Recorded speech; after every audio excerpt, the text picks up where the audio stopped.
to the Northwest Community Garden, located at the corner of Park and Baxter Streets. The Rutland Department of Parks and Rec administers 2 such gardens, which are open to members of the community to plant and grow their own produce. Over the next few months, we will feature the progress of this garden, from soil preparation, seeding, pruning, and the final harvest. Our garden guide is Nicholas Santoro. Okay. Welcome back to the Northwest Community Gardens. We're here for our second segment, or Furrow 2, with our congenial garden guide and host, Nick Santoro. Hi. Well, Nick, this is our second time here. What do you need to do to get the garden prepped so we can start planting? There are 16 plots, and it seems like 3 or 4 or 5 plots have been planted, and the soil's been turned 1, 2, 3, 4 plots. And so some people have been here gardening already. I think those are tomatoes, and there are a couple of rows there. I'm not sure if they're for beans or what. Nevertheless, since the last time we were here, instead of a pile of dirty snow, this time we have a pile of wood chips that are going to be spread around the garden, the pathways anyhow. Basically, at this stage, when you have some soil, you take your shovel.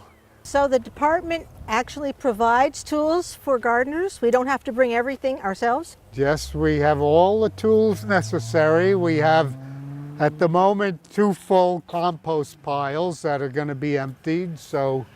And we have a wheelbarrow, and we have plenty of buckets to transport your vegetative debris over to the butterfly compost piles. Now, last time you mentioned something about some, was it marble benches? They're not here yet. They're not here yet. What's but the story? They are in the rec department. When do you anticipate that they'll be able to be installed? Well, probably in 10 days, something like that. Hopefully by our 3rd furrow. Last week, Anna Townsend and I planted where the crooked stakes are. We planted tons of colorful marigolds. And what is the purpose of marigolds in between plots? Well, marigolds grow prolifically. They're colorful. They attract bees. More bees, the more pollination, the more food production, and they also keep away little ground critters? Yeah, they keep away little ground critters. That's the professional scientific name, folks. Since the last time we talked, I believe it's the current policy of the rec department to not charge rent for the plots, but only a $10 deposit. Well, Nick, would you tell me what is the one most critical challenge of maintaining this community garden? Water. You mean we can't just rely on rainfall? Well, a few years ago, Bruce Herforth, who was very involved with this garden, created this nice tank that loves to receive water donations from whoever is inspired to carry a gallon or 2 or 5 and put it in here. Because part of the equation of this particular location is that there's no water source. And so in my truck over here, like last year, I brought a lot of water, and water is how you transform desert into fertile. Now, where did this water come from? Surely you didn't go to a creek and dip it out bucket by bucket. Came out of my hose over there on Maple Street. Do you recommend that gardeners here, to be on the safe side, bring a gallon or two just to be sure they can at least water their own plot? Absolutely. I think that anybody who feels inspired, it would be very nice. You know, Water is the lifeblood of a garden. And this garden me- is going to be hurting if we don't have water. But I noticed that you brought several containers of water in your truck. Can you show people how to fill this tank? I can. Okay, well let's start off with filling this tank with water and ultimately watering those lovely unborn marigolds. Fill up 5-gallon buckets of water, and I happen to have this nice big bucket here, and I take my buckets of water and I go over to Bruce Herford's water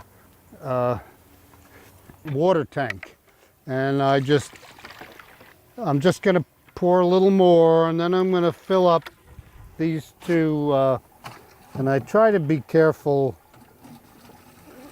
with my water because it's sort of precious. And here in Rutland, our water comes out of Mendon Creek, and from what the scientists say, it's really good water, and it's really better since Irene, because Mendon Creek comes from Mendon along Route 4 down this way, and it goes through the treatment. There was a problem before Irene.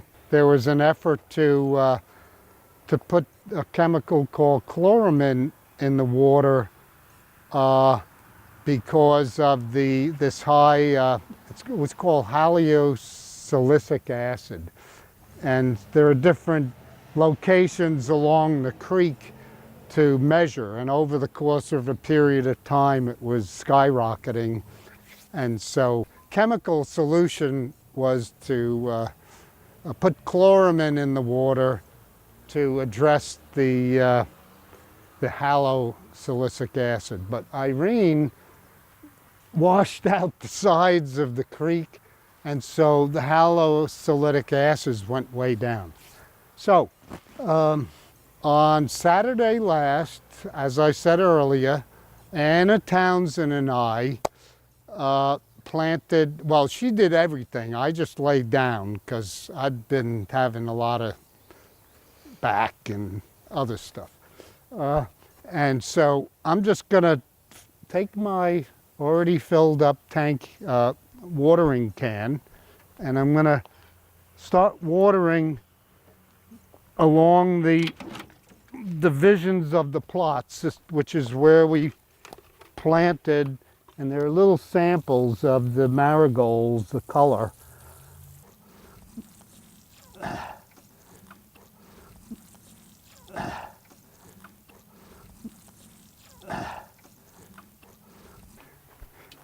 Okay, so here's some more, and we got some nice, my favorite color, yellow. I'm going to keep going along here. I didn't have the wherewithal to straighten out the crooked sticks because my back's been hurting a lot. How often should these marigold seeds be watered, Nick? Well, when they're dry, you know, I mean, and you feel the soil, and just think of yourself as needing hydration. And I don't know, these look pretty dry at the moment. There we go, we're gonna get them all.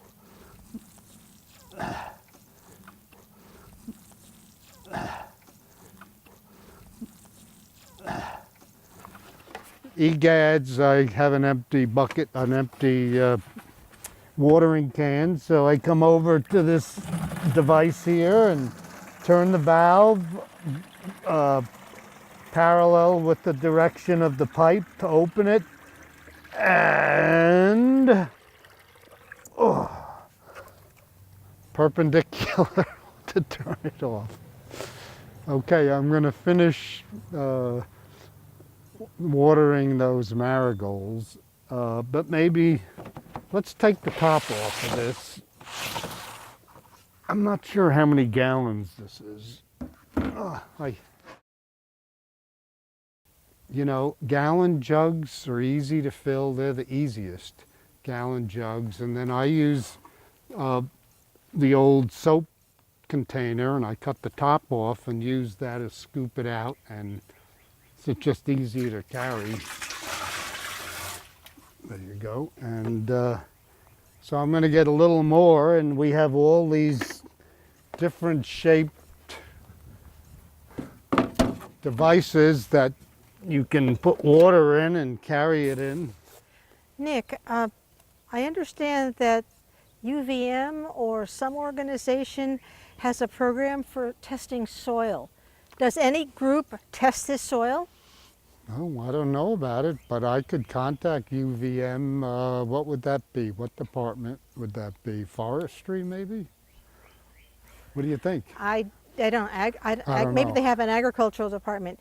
And while we're talking about Agriculture, right. testing, also, does anyone ever test the water, or does everyone assume that the water that people bring from their home or a creek is fine? Well, it has fluoride in it, and it has chlorine, right?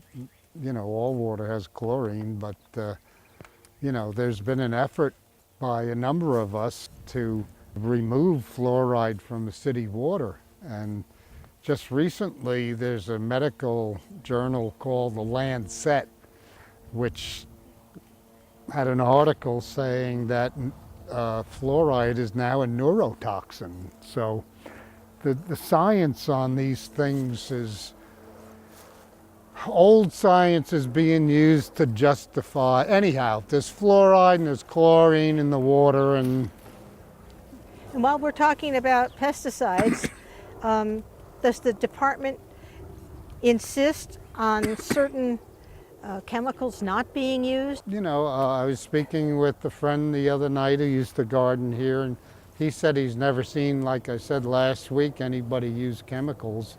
So if anybody wants to bring their own fertilizer, it's probably all right?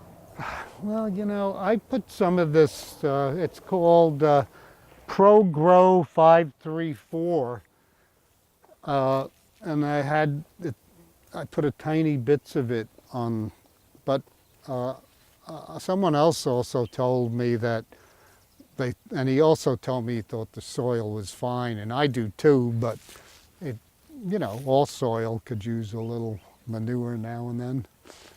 Okay. Well, I think we've covered quite a bit for this second furrow. And so we can look forward to the installation of marble benches. And next time you'll be actually digging and planting, showing us how to grow vegetables the right way. Well, we'll be digging and overturning the soil and planting. And you know, in Vermont, you're not supposed to plant until June 1st or Memorial Weekend. Yeah, I heard that you shouldn't plant if the temperatures at night go below freezing. Right. The other day, my top of the roof of my truck was frosted in the morning. So it could happen, you know. I mean, it's nothing unusual, but. Well, we should close and wishing everyone a nice green thumb. Yeah, absolutely. And if you really want to do a little gardening and you have some enthusiasm for watching things grow, get a plot. It costs nothing, just a deposit. Green thumb. Green thumb. Okay.